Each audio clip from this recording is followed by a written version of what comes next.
안녕하세요. 커피앤톡입니다. 오늘도 와주셔서 감사드리고요. 바로 사연 읽어보겠습니다. 세상 모든 일에는 대가가 필요한 것을 저도 압니다. 어른이 되고 나서는 꾸준하게 사회생활도 했고 남들과 똑같이 자취도 오래 했으니까요. 그렇지만 결혼을 하고 난 뒤로 저는 만나게 되었습니다. 기브앤테이크가 이토록 확실한 사람은 처음이었죠. 그렇다고 남편과의 결혼이 꼭 나쁜 것은 아니에요. 남편은 아주 자상하지는 않아도 가정에게 잘하는 사람이었고 연봉도 적지 않은 남자였으니까요. 하지만 전 남편을 만나면서 언제나 마음을 졸이고 살았어요. 바로 시어머니 때문이었죠. 제가 앞서 말했죠. 기브앤테이크가 확실한 사람을 결혼하면서 알게 되었다고요? 그 주인공이 바로 남편의 어머니, 시어머니였거든요. 남편과 함께하는 시간들은 마치 시어머니에게 돈을 주고 살았던 것 같은 느낌을 받은 적이 적지 않았습니다. 시어머니가 입에 달고 다니는 말 중 하나가 항상 긴 생에 공짜는 없다였죠. 이런 시어머니가 흔치 않다는 것을 저도 알고 있어요. 하루는 결혼 후 너무 스트레스를 받아서 친한 친구에게 물어봤는데 우리 시어머니가 자꾸 남편만 자리 없으면 나한테 긴 생에 공짜는 없다고 하더라고 했어요. 이게 무슨 의미일까? 시댁에 올 때 선물이라도 좀 사오라는 말일까? 친구는 제 물음에 인상을 쓰더니 이렇게 대답했죠. 야, 요즘 세상에 그런 시어머니가 어디 있냐? 너희 시어머니 좀 유별난 거 아니야? 남편에게 이야기는 해봤어. 아무래도 그거 그렇게 좋은 친구는 아닌 것 같은데 신혼이니까 일단 남편이랑 이야기하고 어떻게 하면 좋을지 서로 상의 좀 해봐. 물론 제 친구이기에 제 편을 들어주었다고 생각을 할 수 있는 일이죠. 하지만 다수의 사람들이 시어머니의 이야기를 듣고는 저에게 남편과 상의해보라고 말하더군요. 그렇지만 저는 신혼 초기에 남편에게 스트레스를 더 주고 싶지 않았어요. 그렇지 않아도 일 때문에 골치를 앓는 사람인데 나까지 더하지 말자는 생각이 들었죠. 그렇게 결혼 초기를 지내게 되었습니다. 그러던 어느 날 하루는 정말 이게 맞나 싶을 정도의 말을 시어머니에게서 듣게 되었어요. 이 세상에는 말이 다 공짜라는 건 절대 없는 법이야. 하물며 길에서 공짜로 준다는 말을 들어도 그 속에는 다 이유가 있는 법이지 아무리 가족이라고 해도 주고받는 게 있어야 관계가 유지되지 않겠니? 아내가 자식을 저렇게 번지르르하게 잘 키워놨으면 너든 당 나한테 줘야 하는 것들이 있는 것 아니냐? 우리 아들을 그냥 데려가고 입을 싹 닫을 생각이야. 나 그렇게 만만한 사람 아니다. 난 항상 계산에는 철두철미한 사람이야. 제가 말이죠. 남에게 이런 말을 들었으면 대꾸라도 했을 겁니다. 저도 사실 성격이 있어서 만만하게 볼 사람은 아니거든요. 그런데 결혼한 지 얼마 되지도 않았을 뿐더러 이런 일로 가족과의 불화를 만들기 싫었던 저는 평소에도 시어머니의 말을 꾹 참고 들었지만 이번만큼은 정말 참을 수가 없을 정도였어요. 이렇게 가족이 된 후에 계속 시어머니에게서 돈돈하는 이야기를 들을 때마다 드는 생각은 나까지 머릿속으로 계산기를 들어야 하나 하는 의문이었죠. 이날은 정말 기분이 좋지 않아서 집에서도 표정이 풀리지 않았습니다. 그런 저를 보면서 남편이 물었어요. 오늘 집에서 무슨 일이 있었어? 그렇게 표정이 안 좋아. 저는 속으로 남편에게 말을 할까 말까 고민을 했지만 끝내 속으로 이 울분을 삼키기로 마음을 먹었죠. 아니야. 오늘따라 기분이 좀 영 그래서 너무 신경 쓰지 마세요. 남편은 미심쩍은 표정을 지었지만 이내 힘들었는지 잠에 들었어요. 그런 남편의 옆에서 나날이 한숨만 들어갔습니다. 그러던 중에 시어머니의 의중을 정확하게 알게 된 날이 있었어요. 그날도 시어머니의 심기를 거스르지 않으려고 가는 길에 간식으로 먹을 빵을 간단하게 샀죠. 빵을 본 시어머니는 표정을 굳혔지만 이내 아무렇지 않은 척을 했고 저를 대하는 행동이 평소와는 조금 다른 것이 느껴졌어요. 저번에 제가 맛있다는 망고를 가득히 사왔을 때는 이러지 않았거든요. 그래서 이 사람이 금액에 따라서 나를 다르게 대하는 건가 싶기도 하더군요. 그러다 그날이 왔죠. 시어머니가 돈과 사람을 동일시한다는 제 생각을 정확하게 확인한 날이에요. 그날은 시댁에 가면서 빈손으로 갔어요. 남편이 급하게 전화가 와서 서류를 하나 챙겨줄 수 없겠냐고 물었던 날이었습니다. 급한 부탁에 얼른 시댁으로 와서 서류를 챙기고 나가려고 했는데 시어머니는 그런 제게 물 한 잔을 내오더니 빈정상한 티를 팍팍 내면서 말하더군요. 급해 보이니까 이걸로 목이나 죽여라. 아무리 급하게 왔다지만요. 빈손으로 오는 건 무슨 경우야? 평소에 내가 아는 말이 아주 우습지. 너는 그러니까 내가 너 없는 거 좋다고 반기지를 못하지. 아주 속이 보이는 말이었죠. 저도 속이 상할 대로 상했지만 그래도 시어머니를 욕하지는 않았어요. 저것도 다 한때에 그치겠지 싶었죠. 그런 시어머니의 의증을 빠르게 읽고 한심을 산 사람은 따로 있었어요. 저보다 한 해 늦게 결혼한 동서는 시어머니가 이런 성격이라는 것을 저보다도 빠르게 알고 있었던 것 같더라고요. 병원장의 외동딸로 금수저를 물고 태어난 동서이기에 따로 바쁘게 하는 일은 없어서 가능했던 것 같기도 합니다. 동서는 저와 달리 시간이 좀 많았던 터라 시어머니와 많은 시간을 함께 붙어 있었거든요. 그리고 집안에 돈이 있음 많으니 시어머니처럼 대놓고 돈을 밝히는 사람은 아마 동서 입장에서는 가장 다루기 쉬운 유역의 사람이었지 않을까 싶어요. 평소에 시어머니와 저, 동서로만 모이는 날이 있었는데 그날도 여전히 그런 만남을 가진 날이었어요. 식사를 다 하고 헤어지는 길에 동서는 자기 차 트렁크를 열더니 그 안에 가득 찬 선물을 자랑하듯이 시어머니에게 보여주더군요. 그러면서 시어머니의 관심을 사기 위해 이런 말을 했습니다. 어머니, 제가 며칠 전에 백화점에 갔는데 어머니 생각이 너무 많이 나는 거 있죠? 그런데 제가 어머님 취향을 모르잖아요. 그래서 대충 여러 개를 골라서 사봤어요. 여기 있는 거 전부 다 어머님이 가져가시면 돼요. 부담 갖지 마시고 편하게 받아 쓰세요. 저는 사람들이 말했던 여우 같은 행동이 이런 게 아닐까 싶을 정도였어요. 그 와중에도 시어머니는 쇼핑백 속의 물건들의 가격을 대충 파악했는지 광대가 아주 하늘까지 솟을 지경이더군요. 너무 밝은 표정에다가 몸을 들썩거리는 것을 보니 제가 없었다면 아주 동서의 앞에서 춤을 췄을 것 같았죠. 그래도 제가 옆에 있다는 사실 때문인지 시어머니는 동서를 끌어안고 감사의 인사를 건네는 것으로 그날 모임은 마무리되었습니다. 아이고, 내가 이렇게 이쁜 짓을 하니 내가 어찌 너를 미워할 수가 있겠어? 쟤는 항상 내 속만 긁어댔는데 아이 노라도 내면 오늘이가 되어줘서 너무 고맙다네. 선물은 내가 잘 받으마. 그래도 너무 무리는 하지 말고, 알겠지? 이날 이후 동서는 어머니의 총회를 넘치도록 바꿔 지냈어요. 저는 시어머니의 뼈 있는 말을 통해 그녀가 저를 어떻게 생각하는지 잘 알게 되었고요. 그래도 제가 결혼한 사람은 시어머니가요? 아니라 남편이라는 생각에 어찌어찌 참고 살았죠.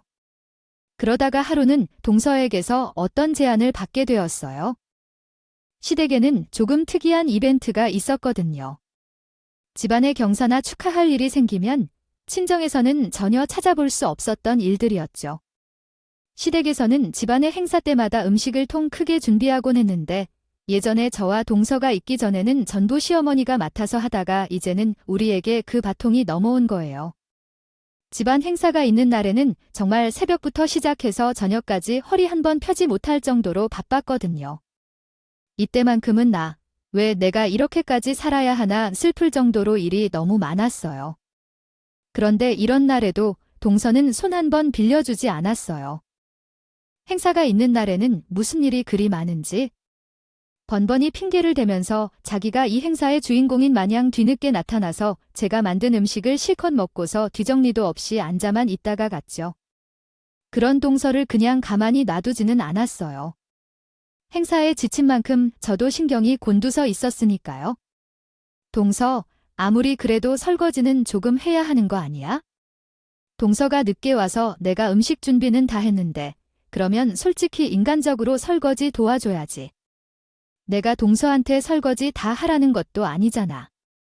지금 그렇게 가만히 앉아서 놀고만 있으면 내가 마음이 어떻게 될지를 생각 안 해봤어. 제 입에서 좋은 말이 나올 리가 없었죠. 그런 제 말에도 동서는 꼼짝하지 않았어요. 그리고 제 말을 듣지도 못했다는 식으로 그냥 휙고개를 돌릴 뿐이었죠. 그런 동서의 태도에 큰 소리가 나올 뻔한 제 입을 꾹 단속해야만 했습니다. 가족 행사인 만큼 여기서는 절대 큰 소리를 내지 말자고 속으로 다시 분노를 삼켜야 했죠. 이렇게 집안 행사가 있는 날이면 항상 동서는 시모에게 여우짓을 했어요. 제가 동서가 정말 여우 같다는 말을 했었잖아요. 이런 날에는 동서의 여우짓이 유독 잘 보였거든요. 행사가 있는 날마다 어김없이 비싼 선물을 준비해서 왔는데 시어머니가 이하생략, 그러다 시어머니의 생일을 앞둔 날이었어요. 동서가 전화로 저를 병원으로 부르더군요. 평소에는 이렇게 전화를 주고받는 사이가 아니었기에 의문이 좀 들었지만 그래도 형님 동서 사이라 알겠다고 했죠. 그렇게 방문한 병원에서 저는 황당한 동서의 말을 듣게 되었어요. 형님, 얼마 뒤면 어머님 생신이잖아요. 선물은 준비하셨어요? 어떤 거 드릴 생각이에요? 동서가 친한 척을 하면서 얼마 뒤에 있을 시어머니의 생일 선물에 대한 것을 묻더군요. 왜 물어보는지 그 의중을 알 수 없어서 잠시 망설였지만 생각하던 물건들을 몇 개 털어놓았죠. 글쎄, 어머님이 워낙 건강에 신경 쓰시니까 영양제나 최근 가지고 싶으시다던 가방을 선물로 준비할까 했지 이번에는. 남편도 좀 신경을 쓰는 것 같고, 그런데 왜 그런 걸 물어? 동서 제 말에 동서는 웃으면서 말했어요. 아, 별건 아니고요. 전 형님의 한 3배쯤 되는 가격으로 하려고 했죠.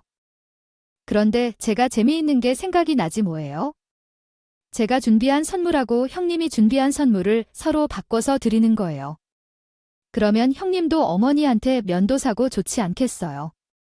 대신 형님은 제가 원하는 날에 무조건 제 뜻대로 해주시기로 약속하고요. 어때요? 형님은 형편도 넉넉치 않은데 괜찮은 거리 아닌가요? 금수저 정말 부러워요. 저도 그런데 이런 말을 건네는 동서의 태도는 이미 선을 넘어도 한참 넘었다는 생각이 들었어요. 동서의 말인즉 나를 부려먹고 싶은 날이 있으니 자기 거리를 승낙해라는 말과도 같은 거잖아요. 정말 이건 아니다 싶어서 동서에게 말했습니다. 동서가 지금 자기 입으로 무슨 소리를 하는지는 알고 있어? 동서가 하는 말이 지금 형님, 동서 사이에 맞다고 생각하니? 자기가 집이 정말 잘 산다는 건 나도 알고 있고 금수저라는 사실이 부럽기도 해. 그런데 말이야. 돈이 세상의 모든 것을 판가름해주지는 않아. 매번 그렇게 돈으로 해결하려는 모습이 정말 맞다고 생각해? 아무래도 동서가 계산에 잘못한 것 같네. 그리고 난 그런 사람 아니니까. 동서가 한 말은 이번 한 번은 넘겨주겠어. 내 말 알아들었으면 가서 다시 하던 일이나 하지 그래? 제가 자기 말에 반박을 하자 어이가 없다는 표정으로 다시 제게 말하더군요. 형님은 뭐가 잘났다고 항상 그렇게 고개를 들고 다니세요? 자기가 뭐라도 되는 줄 아시나 봐요. 조금이라도 더 있는 제가 이런 제안을 하면 잘 생각해 보셔야 하지 않겠어요? 이제야 본색을 드러내는 동서의 태도에 옳다고 생각했습니다. 그래서 저는 더 동서의 말에 물러서고 싶지 않았어요. 동서가 아무리 있는 집에서 태어나고 자라났던지 모르겠지만 모든 사람의 가치가 돈으로 환산되는 건 아니에요. 어떻게 사람의 가치를 쉽게 돈으로만 생각하려는지 도무지 이해하지 못하겠네요. 동서의 계산기에는 과정이라는 말이 없고 결국 결과만 중요한가 봐요. 다시 계산하는 법 좀 배우지 그래요? 이런 식으로 거래할 생각하지 말고 정신적, 육체적인 고통에 대한 비용을 단순히 시어머니의 생일 선물로 퉁치려는 동서의 행동을 지적했죠. 동서는 저에게 지기 싫다는 듯이 자신이 했던 말을 물리지 않고 그대로 방을 나갔어요. 그런 동서의 행동에 한숨만 푹 내쉬어도 이제 집에 가야겠다는 생각으로 방문을 벌컥 여는 순간 저는 눈앞에 있다가요. 있는 낯익은 어르신의 모습에 너무 놀랐죠. 자신의 방에서 차나 한잔 하자면서 저를 데리고 간 어르신을 떠올리기 위해 많은 노력이 필요하지 않았어요. 그분이 데리고 간 방에는 그 해답을 찾을 수 있었거든요. 본인의 방이라는 곳에 있는 것은 병원장이라는 명패였기 때문이에요. 순간 저는 동서의 결혼식에서 어르신을 본 기억이 떠올랐죠. 그렇지만 말고 앉게나 자 한잔하면서 조용히 이야기가 안 오지 어렵게 생각하지 말고 변해주게. 사실 내 방에서 그 방에서 자네와 내 딸이 대화를 나누는 것을 들었네. 방금 전에 우리가 나눈 대화를 들은 듯 하더군요. 전속으로 무슨 말을 들을지 조금 걱정을 하고 있었어요. 그러나 병 원장님의 입에서 나온 말은 제 생각과는 정반대의 이야기였죠. 내가 참 못난 아비일세야. 늦은 나이에 본 막내 자식이라 너무 오냐오냐 하면서 키웠어. 내가 병원장이 된 후로 본 아이라 너무 돈으로만 자식을 키운 게 아닌가 하는 생각이 요즘 들기 시작했어. 최근에는 씀씀이도 커진 것 같고 결혼이라도 하면 절이라도 될까 했는데 지금 보니 전혀 철이라고는 들리지 않았어. 그런 주제에 주변 사람들에게 갑질이나 하려고 드러나니 아내가 자네한테 너무 미안해서 고개를 대질 못하겠어요. 병 원장은 자기 자식을 잘못 키웠다며 제게 오히스로 고개까지 숙이면서 사과를 건넸어요. 저는 그런 그의 태도에 손사리를 치면서 괜찮다고 해주었어. 그런 저를 보면서 흐뭇하게 웃으며 말하면서 아이, 그래도 내 자식이 결혼한 집안에 있는 사람이 자네와 같은 사람이라 참 다행이야. 자네 혹시 지금 어디서 일하고 있어? 물어봐도 되나? 연봉이나 이런 건 아니 너무 민감한 질문이면 대답하지 않아도 좋아요. 그냥 궁금한 게 있어서 그러니 갑자기 쟤에 대한 정보를 물어보기 시작해서 조금 의문이 들었지만 숨길 정보도 아니었기 때문에 있는 그대로 대답해 주었어요. 제가 큰 회사는 아니고 월급으로 200 중반을 받고 있습니다. 평범한 회사에서 지금 회계로 일하고 있어요. 제 대답이 그의 마음에 어떤 확신을 주었는지는 모르겠지만 고개를 끄덕이는 병 원장은 제게 뜻밖의 제의를 했습니다. 아까 자네의 행동을 보고 내 생각했네. 사돈집에 있는 사람이면 어느 정도 믿을 만도 하고 내가 병원장이 된 지도 너무 오랜 시간이 지났나 봐. 최근 병원을 돌아다니다 보니 고인물이 너무 많이 보이더군. 그래서 내가 자네처럼 할 만하는 직원을 하나 뽑으려던 참이었네. 어때, 자네, 내 병원에서 한번 일해보자 않겠나? 내가 월급은 섭섭치 않게 쳐주겠네. 물론 돈으로 자네를 회유하는 건 아니니 마음 변하게 생각해도 좋네. 그저 자네의 일이 막중하기 때문에 내가 그만큼의 월급을 주겠다는 말이야. 아무래도 아까 동서와 대화하면서 똑부러지는 제 행동이 좋게 보인 듯 했죠. 만약 동서가 있는 곳이 아니라면 깊게 생각하지 않고 바로 제 일을 받아들였을 거예요. 하지만 여기는 동서의 친정과 관련이 되어 있는 곳이기도 했고 동서가 직접 일을 하는 일터이기도 해서 고민이 좀 됐죠. 솔직하게 지금보다 더 동서와의 사이가 껄끄러워질 것 같아서 망설이게 되더군요. 지금과 같이 똑같은 회계 관련 업무를 하게 되면 병원의 수익은 물론이거니와 동서의 일까지도 족속들이 알 수 있게 되니 동서의 눈초리가 좋지 않을 거라는 생각이 들었거든요. 제가 고민을 깊게 하고 있으니 병 원장이 슬쩍 말을 건네더군요. 자네가 무슨 고민을 하는지 알겠군. 그런데 자네의 고민처럼 일이 흘러가지는 않을 거네.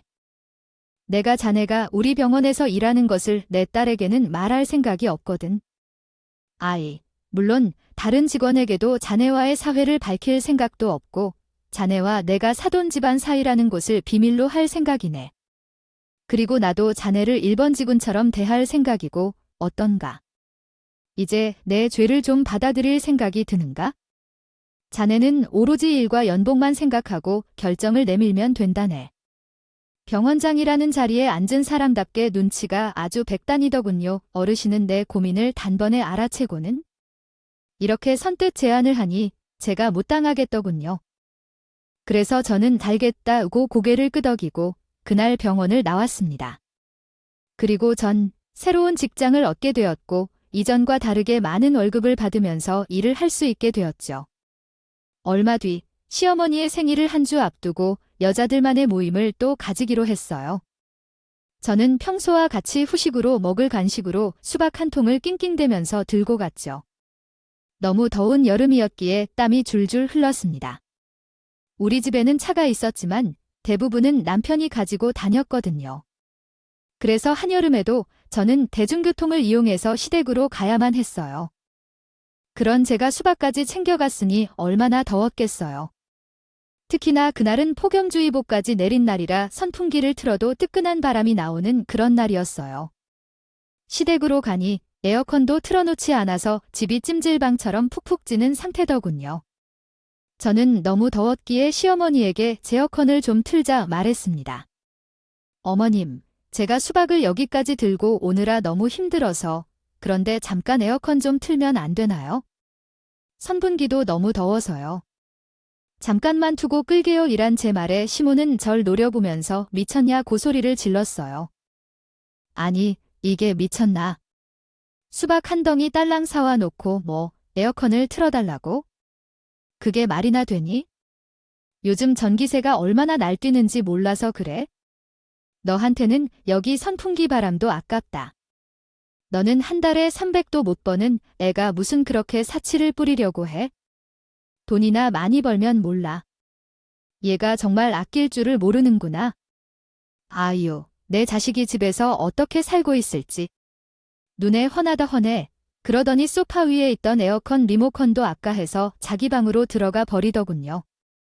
저는 더위에 지치기도 했고 너무 어이가 없어서 그냥 찬물로 세수를 하고 말았어요. 그런데 몇 분 뒤에 동서가 도착하니 시어머니가 버선발로 나와서 에어컨을 틀더군요. 그제야 푹푹 찌던 집이 시원해졌죠. 동서는 잠깐 걸어온 그 사이가 더웠는지 손 부채질을 했고 시어머니는 그 모습에 얼른 주방으로 들어가 제가 가지고 온 수박으로 시원한 화채까지 만들어서 동서의 앞에 대령하더군요. 물론 제게는 주지 않았죠. 밖이 너무 더웠지 내가 생각이 좀 없었구나. 들어오면 너무 덥겠다 생각했어요. 하는데 일단 여기 시원한 화채 먹으면서 조금만 있어 보렴. 에어컨 막 틀었으니까 금방 시원해질 거다. 시어머니의 태도는 정말이지 않게 만들었어요. 그렇게 동서에게 대접을 하는 시어머니의 시선은 동서가 현관에 놓고 들어온 쇼핑백에 있었죠. 이번에는 또 얼마짜리 선물로 대충 때우려고 머리를 썼을까 하는 생각이 자연스레 되더군요. 시어머니의 생일도 집안 행사의 하나였기 때문이죠. 저는 동서가 입을 열기 전에 얼른 제 생각을 먼저 그 둘에게 말했어요. 어머님, 동서도 이제 저랑 집안 행사 준비를 같이 해야 한다고 생각해요. 아무리 그래도 매번 행사에는 주인공처럼 늦게 들어오고 심지어 설거지에는 손도 안 대니까요. 저도 들어서 아는데 병원 일이라고 매번 수술이 있고 그런 건 아니라고 들었어요. 동서는 매번 수술에 가까이 핑계로. 행사 준비는 절대 참여도 안 하는데 이건 너무하다는 생각이 듭니다. 그러니 이제부터는 동서도 저랑 공평하게 일을 나눠서 하는 것이 좋을 것 같아요. 다른 식구들 보기에도 그렇고요. 저는 제 말에 틀린 것이 하나도 없다고 생각해요.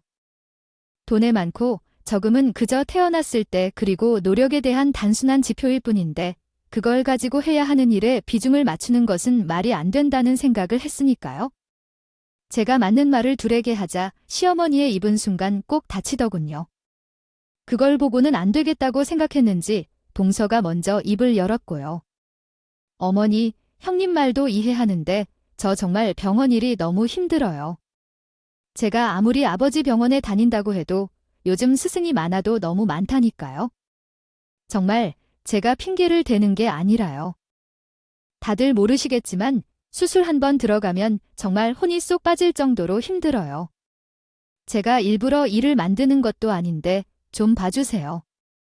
아주 시어머니를 앞에 두고 아양을 떨더군요. 정말로 수술이 많아서 힘들다고 말하는 그녀의 말에 시어머니는 힘을 얻었는지 지금까지 없던 규칙도 그 자리에서 바로 만들었죠.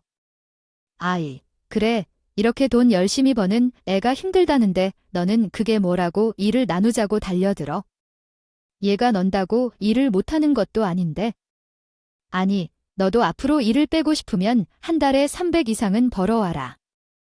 그리고 대신 일을 해주는 것에 맞게 합당한 선물까지 준비해와 기회를 아직 않으려면 거기에 맞는 성인을 상대방에게 보여야 할 거 아니냐?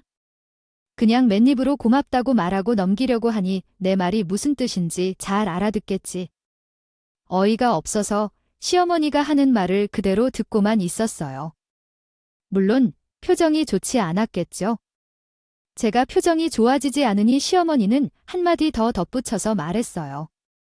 너 내가 누누이 말했다. 세상에는 공짜가 없다고 말이야. 내가 매번 말했듯이 무슨 일이든 대가가 필요하다는 말이다.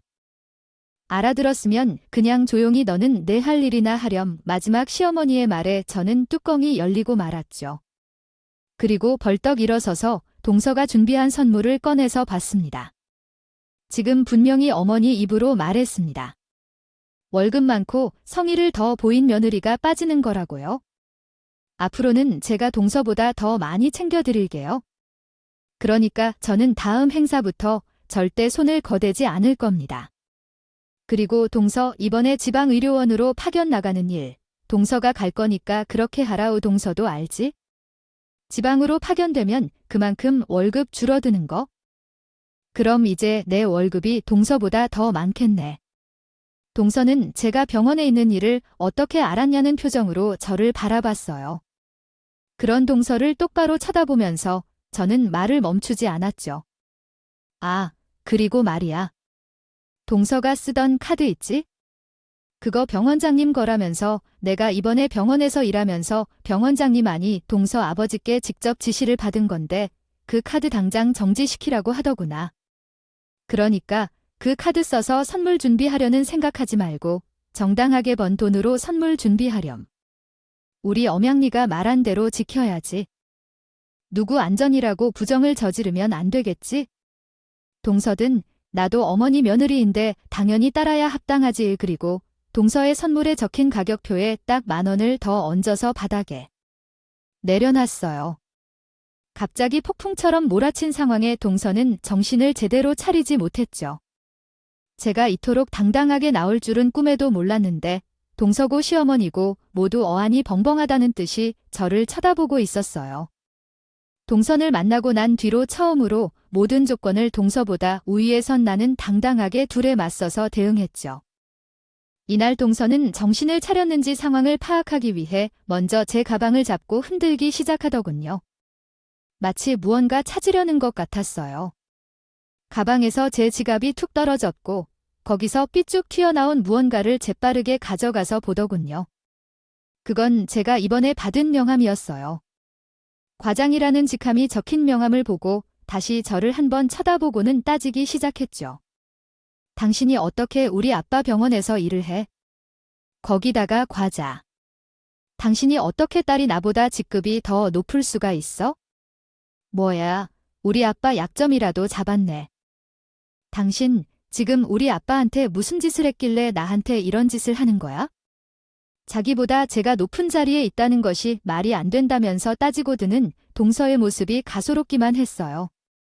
그리고 저는 그날의 진실을 동서에게 말했죠. 동서가 그날 날 병원으로 부르지만 않았어도 이런 일은 없었을 거야. 병원장님이 그러시더라. 동서를 자기가 너무 오냐오냐 키운 것 같다고. 그래서 나처럼 할 말하는 사람이 병원에 들어와서 동서처럼 월급만 챙기는 사람들 관리 좀 해주면 좋겠다고. 이게 무슨 말인지 이해하지? 병원장님이 나를 스카우트했다는 말이야. 자기보다 내가 더 능력에 있다고 자기 아버지가 인정을 했다는 말이라고. 동서는 제 말에 이 모든 일이 사실이 아니라는 듯이 부정하더군요. 우리 아버지가 그럴 리 없어.